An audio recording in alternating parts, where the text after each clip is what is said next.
Dean Parker asks, look at this question. Dean, what are you doing? Was there anything symbolic about the 1980s satanic panic, particularly for those that were falsely accused of heinous crimes? Do you think a similar pattern might repeat? I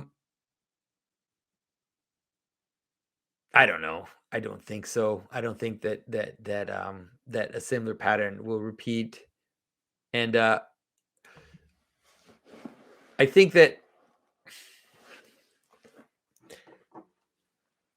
let's say the satanic panic, just like a lot of these things, so you can understand. Okay, so think about the people in the most common sense, right? In the most basic, like the regular Joe six pack, like whatever, like the most common type of person you can imagine. And so you have to understand those people as the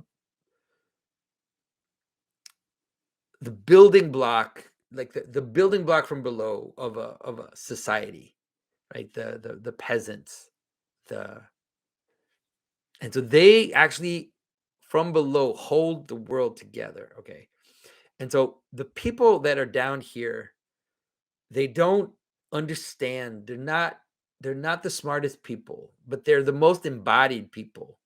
That's why there's a sense in which peasants don't go to hell, right? It's like intellectuals go to hell, and priests and bishops go to hell. If you look at images of hell in the Middle Ages, it's like the peasants don't go to hell. It's all the monks and the priests and the bishops and the kings. They go to hell. Um, but what I mean is that there's a sense in which they're very embodied, and so sometimes things get starts to shake up, and this lower part of reality is like a rings an alarm bell, and they're kind of embodying or intuiting or noticing a change, and it's very unconscious, and so they start to ring the bell, and when they ring the bell, things start to manifest themselves in a weird way. And so the satanic panic, as much as the witch craze that happened, in the early Enlightenment, and around that time, it's the marker of a transformation. So you have to look at the way things are described, not necessarily as just descriptions of events in a very discrete way or a very concrete way, but rather as something which is happening. And so it's like the satanic panic or the satanic change did happen in the late 70s and 80s.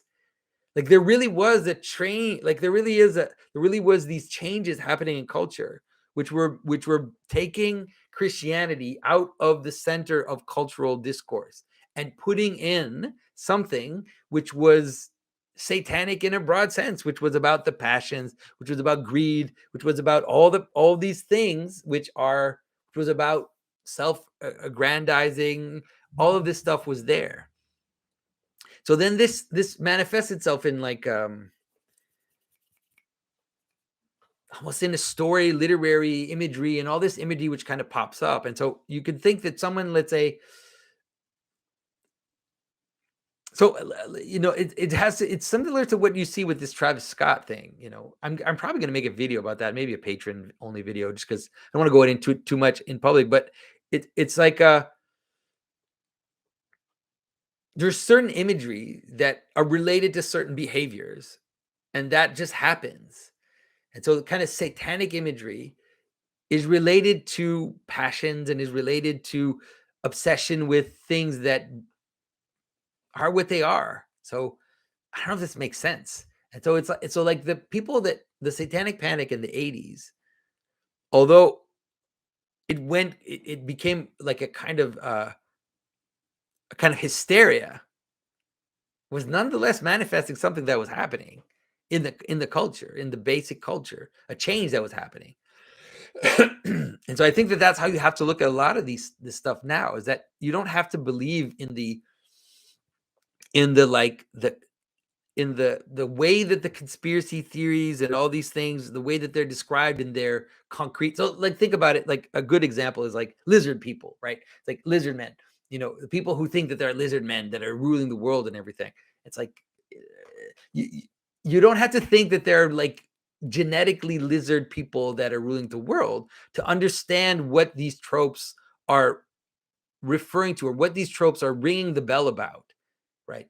This intuition that there's something corrupt in the hierarchy structure, and that there's something about, there's a sense in which there are certain hands that are moving things around, not that aren't doing it for our good, that are only acting for the good of something else, for a strange good, you could say.